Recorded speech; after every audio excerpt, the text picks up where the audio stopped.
Това, което следва, навярно няма да те промени, но ще ти даде насоката, може да те мотивира, ще ти даде насоката, от която имаш нужда. Но това няма как да стане, ако нямаш 3 валидни причини, заради които искаш да се подобриш. Здравейте, аз съм Симона, или по-позната в социалните мрежи като Тихо. Добре дошли в моя YouTube канал. Боже, не вярвах, че ще го кажа, ама ето мена. Тук ще разглеждаме проблеми от ежедневието ни, ще се учим как да имаме по-голямо самочувствие и разбира се как да се гордеем със себе си. Така че не забравяйте да се абонирате за канала ми и да започваме! Айде!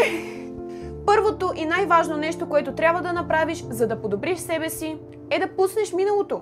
Да не живееш в миналото. Покажи ми миналото.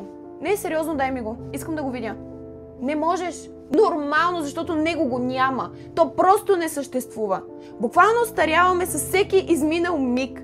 И ти избираш да седиш, да се тормозиш за нещо, върху което ти вече нямаш контрол.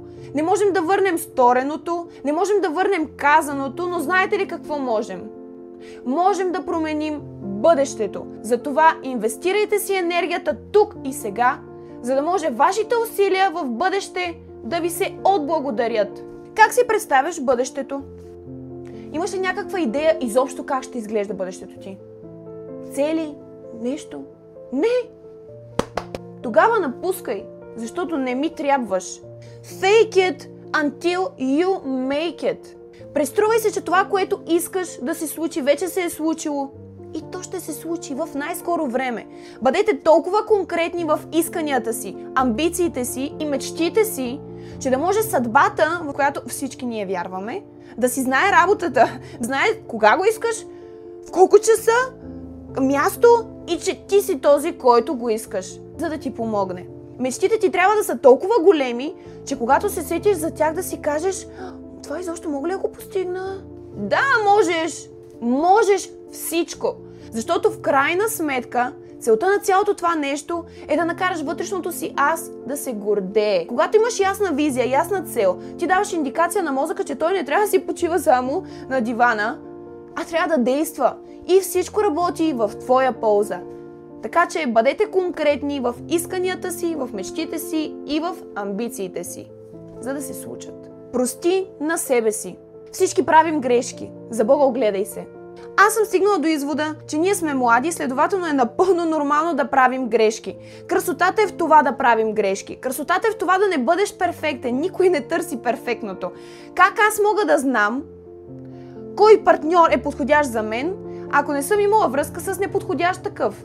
Няма как. Ние сме създадени да правим грешки. Създадени сме да правим грешки, от които да се учим. Но нека да правим разлика между това, което ще кажа. Когато направиш едно грешно нещо еднократно, един път, това е грешка. Но ако направиш същото нещо няколко пъти, това е съзнателен избор.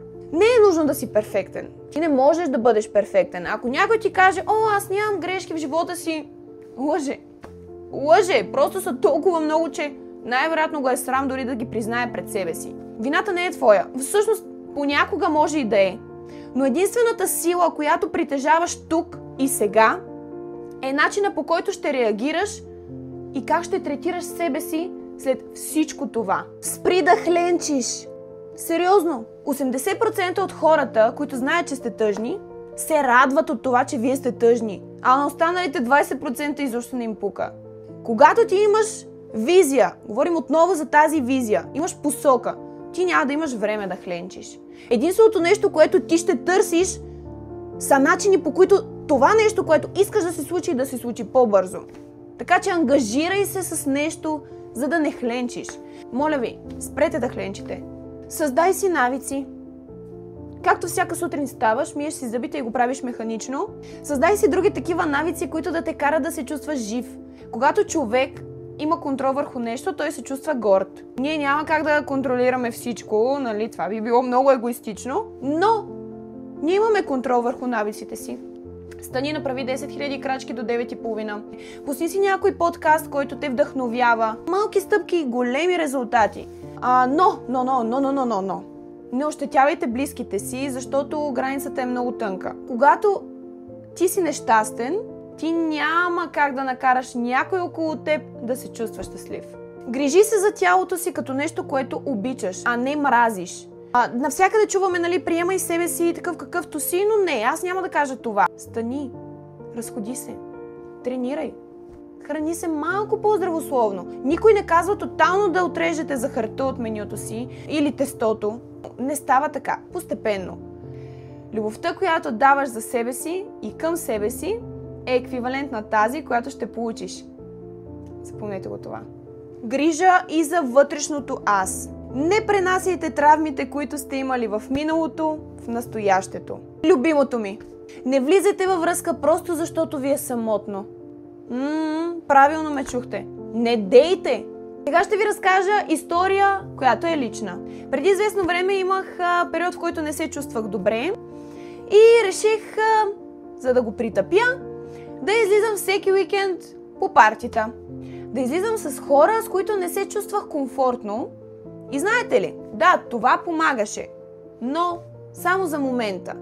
След това се прибирах в къщи, взимах телефона, скролвах в TikTok и бях започнала да се сравнявам с хора, които дори не харесвам. Слава Богу, при мен този период очумя доста бързо, защото съумях, че единственият начин аз да излеза от този омагьосан кръг беше да се осамотя. Тотално отрязах всички токсични хора и започнах да си говоря сама. Започнах да излизам сама, да си задавам въпроси на себе си и помогна. Повярвайте ми, знам колко е трудно. Особено за човек като мен, който обича хората. Аз обичам да съм сред хора, обичам да контактувам с хора. За да разбираш хората, трябва първо да разбираш себе си. Всичко започва от нас самите. Стой далеч от токсични хора! Може би това е обаче най-трудното. Знаете ли защо? Защото изпитваме такъв страх да не останем сами, да не бъдем отхвърлени, че сме готови да жертваме себе си, своята идентичност, за да се впишем в среда, която дори не ни харесва. Защото трябва да бъдем там. Според кого? Извинявай, според кого ти трябва да си там? Навън е пълно с толкова различни хора. Излез, намери ги. На теб ти трябват хора, с които да споделяте общи интереси. Защото когато си в токсична среда, ти няма как да успееш. Ти ще се покачваш, ще дойдеш тук и те ще си кажат: о, не, ела си долу, тук е по-удобно. Няма излизане от това, освен ако ти не излезеш. Ами направи го. Набавяй си знания. Дами, мъже също. Винаги съм го казвала на своите приятелки, че не може само да разчиташ на визията си. Тя трябва да бъде един плюс. Това тук, капацитета ти, е нещото, което другите не могат да ти откраднат. Дори да пожелаят, те не могат. Освен ако ти не решиш да им го дадеш. Надявам се, ако го даваш, да не е безплатно. Знай си цената. Четете книги. Кога последно прочете книга? Чете ли изобщо книга последния месец? Така си и помислих. Ако ти е досадно да четеш книга, пусни си аудио такава. Обгради се с хора, които те вдъхновяват. Защото без знания не става. Няма как и не е редно самочувствието ти да зависи само от това как изглеждаш. Защото винаги ще има някой, който е по-красив от теб. Но когато имате акъл, ставате много по-конкурентно способни и много по-трудно заменими. Не подценявай себе си. Сериозно! Може би не си най-добрия в това, с което си се захванал в момента. Може би. Но ще бъдеш. Ще бъдеш. Не трябва да оставяш хората да знаят какво ти е в главата и какво чувстваш. Не трябва да им показваш неувереност. Не ти казвам да бъдеш надменен и да се държиш лошо с тях. Не. Бъди добър, но бъди уверен. Знай си цената, знай какво можеш да постигнеш и вярвай в това. Бъди смирен най-вече с хората, които си сигурен, че те обичат, защото знаеш ли, на тях пък изобщо не им пука дали ти си уверен, а дали си добър човек. Момичета, момчета, трябва да се променим. Още от сега, от днес. Ти избираш.